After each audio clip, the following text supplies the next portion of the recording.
Hi అండి, welcome to Radhika's channel. ఈరోజు మన రెసిపీ వచ్చేసి మునగాకుతో పొడికూర అనమాట. మునగాకు పెసరపప్పు పొడికూర. నేనైతే ఈరోజు బ్రేక్ఫాస్ట్కి చేశాను, చపాతీకి బాగుంటుందని. ఇది ఎలా చేయాలని మనమైతే ఇప్పుడు ప్రాసెస్లోకి అయితే వెళ్ళిపోదాము. లేట్ చేయకుండా చూసేద్దాము. ముందుగా స్టవ్ వెలిగించుకొని కడాయి పెట్టుకొని ఇందులోకి ఒక 2 గరిటెల వరకు ఆయిల్ వేసుకోవాలి. ఆయిల్ వేడెక్కిన తర్వాత జీలకర్ర, ఆవాలు, కొద్దిగా మినపప్పు, తాలింపు గింజలు వేసేసుకోవాలన్నమాట. వేసుకున్నాక ఇందులోకి ఒక పెద్ద సైజు ఎల్లిపాయ మొత్తం వేసుకోవాలి. ఎల్లిగడ్డ మొత్తం వేసుకోవాలి. ఎల్లిపాయలు ఎక్కువ ఉన్నా ఏం కాదు, బాగుంటాయి. ఎల్లిపాయలు వేగిన తర్వాత ఇందులోకి ఒక 4 పచ్చిమిరపకాయలు చిన్నగా కట్ చేసి వేసుకోవాలి. ఒకసారి కలిపి వేసుకోండి. పచ్చిమిరపకాయలు కొంచెం వేగిన తర్వాత ఇందులోకి ఒక పెద్ద సైజు ఉల్లిగడ్డ వేసుకొని చిన్న ముక్కలు కట్ చేసుకొని వేసేసుకోవాలి. ఇవి కూడా ఉల్లిపాయలు కూడా కొంచెం వేగనివ్వాలి. కొంచెం పసుపు వేసుకోవాలండి. ఒక 1/4 టీ స్పూన్ అంతా పసుపు వేసుకోండి. ఉల్లిపాయలు కూడా కొంచెం వేగినాయండి. వేగిన తర్వాత ఇందులోకి ఒక చిన్న కప్పు వరకు పెసరపప్పు వేసుకుంటున్నాను. ఇలా తీసుకున్న ఆకుని బట్టి వేసుకోండి.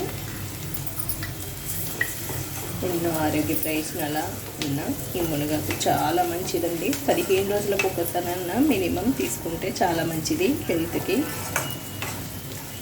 నెలకు ఒకసారైనా తీసుకోండి. మునగాకు పొడి కానీ, మునగాకు పచ్చడి కానీ, మునగాకు పెసరపప్పు ఇలా కర్రీ కానీ, ఏదో ఒక విధంగా మునగాకు మనకు బాడీలో పడితే చాలా మంచిదన్నమాట. అందుకోసం నేను 15 రోజులకు ఒకసారైనా ఇలా చేస్తూ ఉంటాను. ఏదో ఒకటి పచ్చడి కానీ, పప్పు కానీ, కారపొడి కానీ. ఇప్పుడైతే ఇలా కొంచెం ఒక 5 నిమిషాలు అయితే ఇలా పప్పు వేగనివ్వాలన్నమాట. ఇలా కొంచెం పప్పు వేగిన తర్వాత ఇందులోకి మునగాకు వేసుకోవాలి. నేను ఇక్కడ ముందే కడిగేసుకొని చేశాను మునగాకుని. ఇప్పుడు 100 గ్రాముల వరకు ఉంటుంది.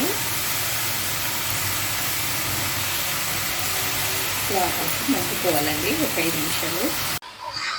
ఒకసారి ఆకు వేసాక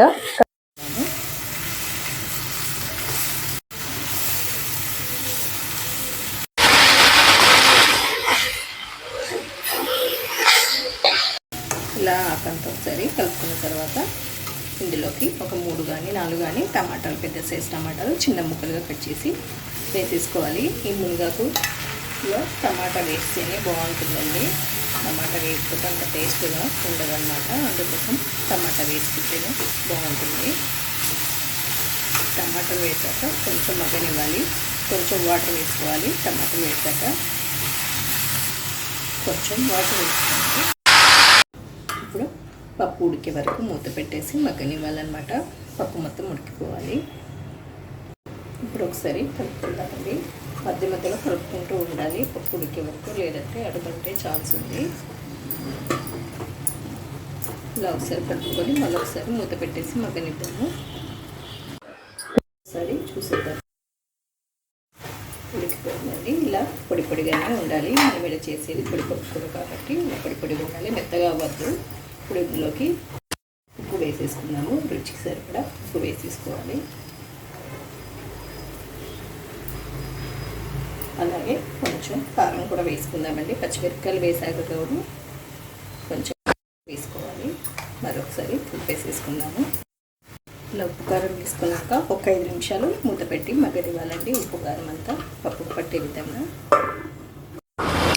ఇది అన్నంలోకి కారండి, చపాతీ చాలా బాగుంటుంది. నేనైతే ఈరోజు చపాతీలోకి చేస్తున్నాను. రెసిపీ చపాతీ అనమాట. ఇప్పుడు 5 నిమిషాలు అయిందండి. స్టవ్ ఆఫ్ చేసేసుకోవచ్చు. మొత్తం మగ్గిపోయింది. రెడీ అయిపోయింది మునగాకు పొడిపప్పు కూర. చాలా టేస్టీగా ఉంటుందండి. ఈ విధంగా ఒకసారి ట్రై చేయండి మీరు కూడా, ఇప్పుడు చేయకపోతే. ఇప్పుడైతే స్టవ్ ఆఫ్ చేసేసుకుందాము. రెడీ అయిపోయింది మనకు. చపాతీలు కూడా రెడీ అయిపోయాయండి. చపాతీలోకే చేస్తున్నాను ఈరోజు కర్రీ.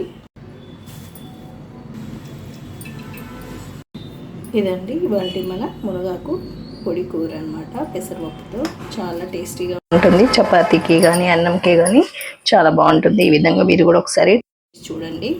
నచ్చితే లైక్ చేయండి, షేర్ చేయండి, కామెంట్ పెట్టండి. మరిన్ని వీడియోస్ కోసం సబ్స్క్రైబ్ చేసుకోండి. పక్కనే ఉన్న బెల్ ఐకాన్ని క్లిక్ చేయండి. Thank you for watching. మరో వీడియోతో మీ ముందుంటాను. Bye bye.